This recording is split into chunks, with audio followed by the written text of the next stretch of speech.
Hello बच्चों, तो given question में हमें ये कहा गया है कि X on heating with soda lime gives ethane, so X can be, यानी कि X एक कंपाउंड है जिसको हम हीट कर रहे हैं सोडा लाइम के साथ और हमें प्रोडक्ट मिल रहा है इथेन। तो हमें क्वेश्चन में ये बताना है कि इन चारों ऑप्शंस में से X क्या हो सकता है। तो सबसे पहले तो हम बात करते हैं इस क्वेश्चन में की कॉन्सेप्ट के बारे में, और इस क्वेश्चन में हमारा की कॉन्सेप्ट हो जाएगा डीकार्बोक्सिलेशन रिएक्शन। डीकार्बोक्सिलेशन रिएक्शन, सबसे पहले हम देखते हैं कि ये रिएक्शन कैसे होता है और ये क्या है। ये एक बेसिकली केमिकल रिएक्शन है और इस रिएक्शन के अंदर रिमूवल होता है of carboxy group, carboxyl group, जिसको हम कह सकते हैं COOH। बेसिकली डीकार्बोक्सिलेशन रिएक्शन में कार्बोक्सिल यानी कि COOH ग्रुप का होता है रिमूवल फ्रॉम कार्बोक्सिलिक एसिड। कोई भी एक कार्बोक्सिलिक एसिड हम लेंगे जिसमें से रिमूवल हो जाएगा इस पूरे ग्रुप का, और CO2 यानी कि कार्बन डाइऑक्साइड गैस जो है वो होगी रिलीज। ये जो प्रोसेस है, इस प्रोसेस में एक्चुअली रिडक्शन हो रहा होता है। रिडक्शन कह सकते हैं या फिर रिड्यूस होना कह सकते हैं कार्बन एटम का, किसी एक कार्बन एटम का। अब ये कैसे होता है वो हम देखते हैं। सबसे पहले तो हम एक जनरल रिएक्शन लिखते हैं डीकार्बोक्सिलेशन रिएक्शन के लिए, जो कि होती है RCOOH, जो कि रिएक्ट कर रहा है सोडा लाइम के साथ। अभी सोडा लाइम के साथ जो रिएक्ट कर रहा है वो हो रहा है in the presence of heat, और हमें प्रोडक्ट में मिलेगा RH, जो कि है ये एक एल्केन, और साथ में कार्बन डाइऑक्साइड गैस का होएगा रिलीज।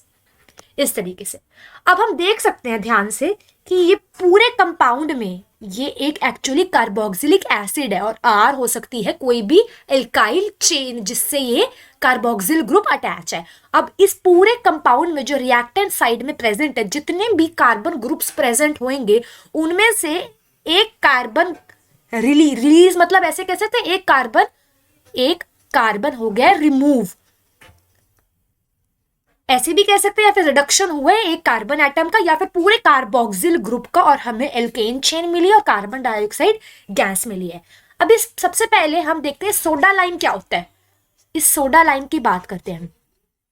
ये सबसे पहले एक सॉलिड कंपाउंड होता है जो कि प्रोड्यूस हुआ होता है CaO यानी कि कैल्शियम ऑक्साइड क्विक लाइम, जिसका हुआ होता है reaction concentrated solution of NaOH, यानी कि NaOH एक्वस फॉर्म में जब होएगा कंसंट्रेटेड, साथ में कैल्शियम ऑक्साइड यानी कि क्विक लाइम, जिसको कहेंगे हम सोडा लाइम। तो अब हम सबसे पहले देखते हैं मैकेनिज्म इस डीकार्बोक्सिलेशन रिएक्शन का। हम देखेंगे इधर मैकेनिज्म। अब सबसे पहला स्टेप होता है मैकेनिज्म में रिमूवल ऑफ H पॉजिटिव। जो H पॉजिटिव है उसका हम कर देंगे रिमूवल फ्रॉम एसिड। अब सपोज एग्जांपल के तौर पे हमारे पास ये है general formula of carboxylic acid, इसमें जो ये H पॉजिटिव प्रेजेंट है ना, इसका रिमूवल हो जाएगा। और वो कैसे होएगा, जैसे कि हम इसका रिएक्शन कर रहे थे NaOH के साथ, और साथ में हमारे इधर है CaO मतलब सोडा लाइम। तो ये जो Na है ना, इस Na के प्रेजेंस होने के कारण ये जो Na है ना, ये इधर एडिशन करेगा, जिसके कारण ये H पॉजिटिव रिमूव हो जाएगा, और हमें क्या मिलेगा इधर RCOONA। Na पे होएगा पॉजिटिव चार्ज और माइनस पे ये ऑक्सीजन पे होएगा। ये सोडियम सॉल्ट हम ऐसे कह सकते हैं, इस तरीके से सोडियम एसीटेट सॉल्ट हमें मिला इधर, और साथ ही साथ इधर हमें H2O भी मिलेगा, वाटर मॉलिक्यूल। क्यों? क्योंकि NaOH का OH हाइड्रोक्सिल ग्रुप इस H पॉजिटिव जो यहाँ से रिमूव हो रहा है इस कार्बोक्सिलिक एसिड के से जो H पॉजिटिव रिमूव हो रहा है वो OH के साथ कंबाइन हो जाएगा और H2O मिलेगा हमें। ये है हमारा फर्स्ट स्टेप।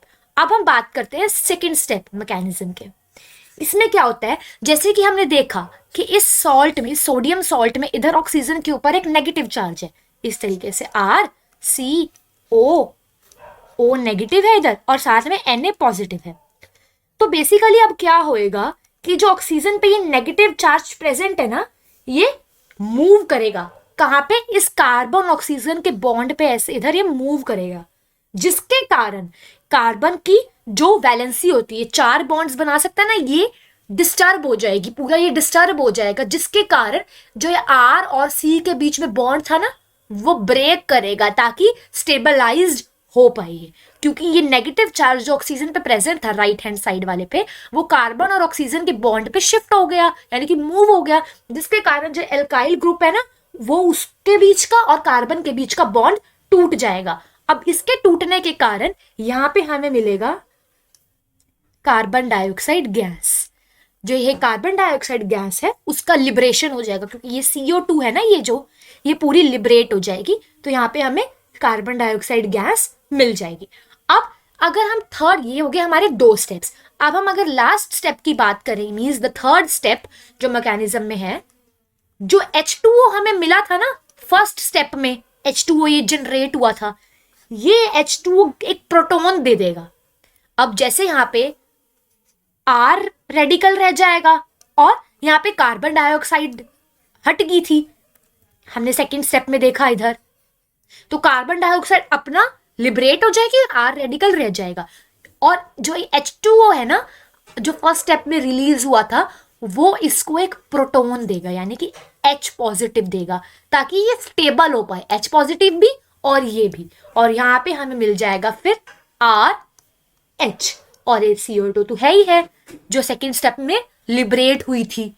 तो अगर हम अब देखेंगे पूरी जनरल रिएक्शन जो हम पहले भी लिख चुके हैं, वो थी हमारी ये RCOOH जब सोडा लाइम के साथ रिएक्ट करेगा हीट की प्रेजेंट में, तो क्या होएगा, Na इसके साथ पहले इधर COONA हो जाएगा, फिर ये ऑक्सीजन पे नेगेटिव चार्ज इधर शिफ्ट होएगा CO के बीच में, ये R और C का बीच का बॉन्ड टूटेगा, और फिर जो H2O रिलीज हुआ है फर्स्ट स्टेप में, तो वो H2OH प्रोटॉन दे देगा R को, तो हमें RH मिल जाएगा, और सेकेंड स्टेप में जो CO2 था वो रिलीज हो जाएगा। इस तरीके से हमें हमारे इधर फाइनल प्रोडक्ट्स मिल जाएंगे। तो अब हम देखते हैं कि हमें चाहिए इथेन चाहिए हमें। अब इथेन चाहिए हमें, तो हमें ये देखना होगा कि उससे बड़ा कोई एसिड ले जिसमें इथेन में total number of carbon atoms होते हैं 2, ये तो हमें पता है, तो हमें कुछ ऐसा एसिड लेना होगा जिसमें उससे एक ज्यादा हो कार्बन एटम, ताकि एक कार्बन एटम का रिडक्शन हो जाए और हमें प्रॉपर अपना इथेन मिल जाए। जैसे कि सपोज एग्जाम्पल देखते हैं हम एक और, यहाँ पे हमने लिया है इथेनोइक एसिड, ये एग्जाम्पल है हमारा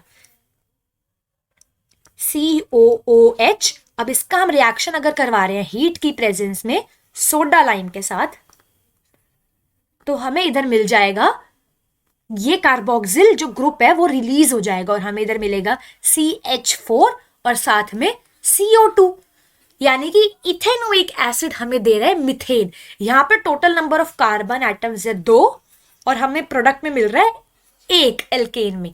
अब इथेन में कितने होते हैं, 2 कार्बन एटम्स, तो हम एक ऐसा एसिड लेंगे जिसमें 3 कार्बन एटम्स हो, जो कि होता है हमारा प्रोपेनोइक एसिड, क्योंकि इथेनोइक में होते हैं 2 जो कि हमें देगा मिथेन, मिथेनोइक एसिड में होते हैं 1, और प्रोपेनोइक एसिड में होते हैं हमारे 3 कार्बन एटम।